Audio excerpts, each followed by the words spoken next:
एजाज, अगर आप ये बता सकें क्या हुकूमत अभी भी 2/3 अक्सरियत पार्लियामेंट में हासिल करने के लिए कोई हाथ पांव मार रही है? मेरे ख्याल में अगर आप हुकूमत के हाथ पांव की बात करें तो बिल्कुल वो मार रही है, इसमें कोई डाउट नहीं है। लेकिन अगेन ये सारी बातें एक दूसरे से जुड़ी हुई हैं। बहुत सारी मामलात ऐसे हैं कि हुकूमत को और जो इदारे हैं हुकूमत से मुंसलिक, उनको पता है इस बात का कि जो भी मूव हुकूमत लेगी अल्टीमेटली उसने अदलिया के पास जाना है, क्योंकि कोई ना कोई उसे रिट की सूरत में आला अदलिया के पास ले जाएगा और वहां से फिर ऐसा फैसला आने की तो की जा सकती है जो शायद हुकूमत के लिए इतना अच्छा ना हो। और शायद हुकूमत के लिए अच्छा हो, क्योंकि अगर 25 जजेस की फुल कोर्ट बनेगी तो ऑब्वियसली वो वाली अक्सरियत तो नहीं होगी जो मंसूर अली शाह चाह रहे हैं। क्या पता वो जाहिर है, लेकिन ये तो बात की बात है ना, जब हो जाएगा। सही, अभी तो ये बहुत दूर की बात है ना, मैं तो एज पर टुडे की बात कर रहा हूँ। बिल्कुल सही है। हसनात, क्या लगता है कि लेट्स से कि हुकूमत आईनी तरमीम की कोशिश करती है, लेकिन उसके लिए जो 2/3 अक्सरियत है उसके लिए वो लोगों को तोड़ती है, और तकनीकी एतबार से अभी भी PTI के 40 लोग जो हैं इंडिपेंडेंट हैं बकौल इलेक्शन कमीशन के। अगर उनमें से कुछ लोग टूटते हैं या उन 40 के तनासब की जो माले गनीमत मखसूस नशिस्तें बनती हैं वो हुक्मरान इत्तेहाद को नोटिफाई कर देती है इलेक्शन कमीशन,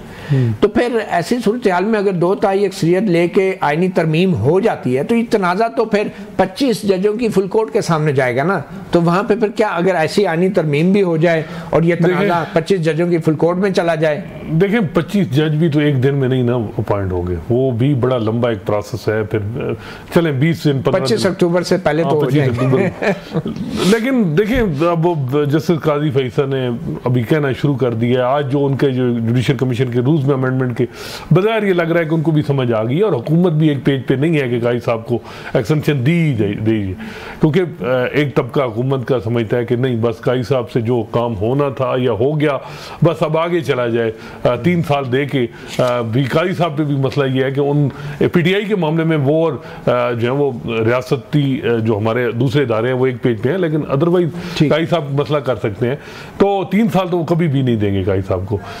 तो मेरा ख्याल है कि जो एजाज साहब बात कर रहे थे वो ये है कि कोशिश हुकूमत की पूरी है कि जस्टिस मंसूर अली शाह जो निज़ाम चल रहा है उस निज़ाम की थोड़ी बहुत को गारंटी दे दें, और ताकि निज़ाम चले, उसको ख़तरा ना हो। अब जस्टिस मंसूर अली शाह पे डिपेंड है कि वो इस मामले को, क्योंकि उनके सामने एक साकिब निसार का मॉडल था जिसमें नून लीग को निकाला गया, PTI को लाया गया, एक मॉडल और था जिसमें PTI को टफ टाइम और बड़े तरीके से उसको एलिमिनेट करने की कोशिश की गई। तो अब एजेंडा ड्रिवन वो चीफ जस्टिस बनेंगे या वो इंडिपेंडेंटली करेंगे, तो ये असल चीज अब सारी बाल है जस्टिस मंसूर अली शाह के कोर्ट। मुहज़्ज़ब मुआशरों में, जमहूरी मुआशरों में निज़ाम की गारंटी आज़ाद अदलिया देती है, आज़ाद मीडिया देते हैं, बाख्तियार पार्लियामेंट देती है। ये निज़ाम की, और निज़ाम ये नहीं है कि एक पार्टी हुकूमत में रहे, निज़ाम ये है कि जमहूरियत का तसलसल रहे, चाहे एक पार्टी है चाहे दूसरी। असल निज़ाम ये है। लेकिन जिन्होंने खुद साख्ता अपनी पसंद का एक निज़ाम बनाया हुआ है, वो समझते हैं कि मैं निज़ाम हूँ, तो फिर ऑब्वियसली वो ये चाहेंगे कि अदलिया भी उनके ऐसे ही गारंटर बने जैसा कि वो खुद निज़ाम है। जस्टिस मंसूर अली शाह जस्टिस आसिफ सईद खान खोसा के साथ बैठ के उन्होंने जनरल बाजवा की एक्सटेंशन वाले मामले में कानून के न होते हुए भी 6 महीने का वक्त दिया था कि उनकी एक्सटेंशन का नोटिफिकेशन पार्लियामेंट की कानून साजी से मशरूत करते हुए, और आज जस्टिस मंसूर अली शाह अपने नोटिफिकेशन के मुंतज़िर हैं, और जो आइन के मुताबिक होना है, और अभी तक नोटिफिकेशन उनका नहीं आ रहा, और एजाज कह रहे अभी भी रुकावट है। तो ये वो अंग्रेजी में कहते हैं ना, what comes around, what goes around comes around, और जैसा करोगे वैसा भरोगे। तो वो 6 महीने का जो टाइम जनरल बाजवा को दिया था जस्टिस मंसूर अली शाह ने अपने हाथ से लिखी जजमेंट में, तो आज अपना उनके नोटिफिकेशन जो है वो भी डिले का शिकार हो रहा है। मैं इसमें कोई लिंक नहीं बनाना चाह रहा, लेकिन एक किस्म का जिसको कहते हैं ना इत्तेफाक है या कोइंसिडेंस कह लें इसको। मसला नोटिफिकेशन अभी बड़ा टाइम है, लेकिन मसला ये था कि जस्टिस काजी फैसल का नोटिफिकेशन 3 महीने पहले हो गया। फिर जो मूव चल रही है 12 जुलाई के बाद वो ऐसी हैं कि हर तरह से एक जो वो उनको प्रेशराइज किया जा रहा है, बिल्स आ रहे हैं कुछ, फिर इंटरनली जिस तरह सुप्रीम कोर्ट में चीज़ें चली, तो अभी ये देखना है कि एक बात लग रही है कि मेजॉरिटी जजेस जो हैं वो जैसे मंसूर अली शाह के साथ हुकूमत को भी मौजूदा इवन हाई कोर्ट में अगर 25 ना हो गए जी नहीं 25 भी देखें वो हाई कोर्ट के मिला गए। हाँ, अब उसमें मसला ये है कि हुकूमत के अंदर भी कुछ लोग जैसे मंसूर अली शाह के बड़े करीबी हैं, तो मुनासिब नहीं है कि उनको यहाँ डिस्क्लोज करें, तो वो भी वहाँ उनके लिए बड़ा कुछ कर रहे हैं। तो मेरा ख्याल है कि मिडिल वे रास्ता निकल ही जाए। आप मिडिल वे कह रहे हैं, क्या रास्ता आइन और कानून के मुताबिक नहीं होना चाहिए? क्या जस्टिस मंसूर अली शाह को मिडिल वे ढूंढना चाहिए? अब मसला ये है कि जिस तरह है कि जी वो कॉन्स्टिट्यूशन पिटीशन टेकअप होगी रिगिंग वाली और मामला हो जाएगा, वो अब ये हर एक को पता है कि 184(3) में रिगिंग पूरा इलेक्शन कैसे आप कलअदम करेंगे, वो 200 आर्टिकल 225 की। हाँ, असल मसला है इलेक्शन ट्रिब्यूनल में मेंबरान की जो तैनाती का मसला है, और उसमें जो जस्टिस मलिक शहजाद ने 6 जज नॉमिनेट कर दिए,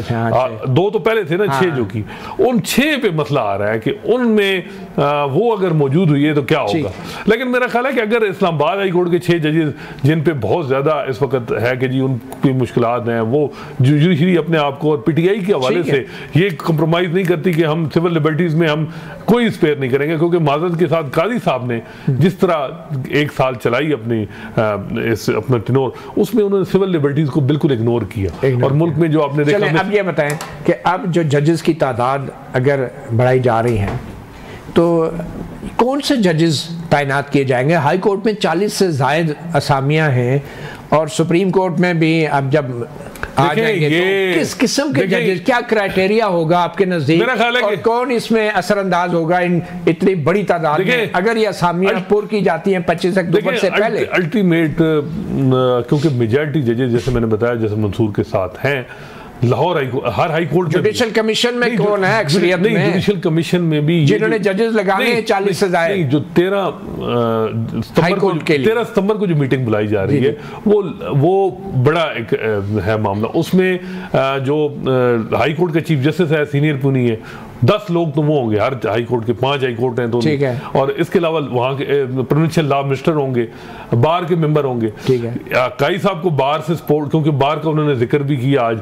मेजॉरिटी हो सकती है, लेकिन मेरा ख्याल है कि जब अगर कुछ आवाजें उठ गई कि भाई काई साहब जान दो, अब ये अगले चीफ जस्टिस आ रहे हैं, तो मेरा ख्याल है कि ये चीजें पोस्टपोन हो सकती हैं, क्योंकि ये अब काई साहब पे भी बात हो रही है कि अगर नासुर मुल्क ने अपनी अपॉइंटमेंट रिटायरमेंट से 2-3 महीने पहले कोई अपॉइंटमेंट रोक दी थी कि जी अगले फ्यूचर चीफ जस्टिस का हक है, एक चीफ जस्टिस जिसने 3 साल के लिए आना है, आप कोर्ट पैकिंग करके लेकिन देखे ना सुप्रीम कोर्ट में जो जजेस अब अपॉइंट होने, आप कह रहे हैं 6 मजीद आ रहे हैं, तो वो 6 अगर ये एक्ट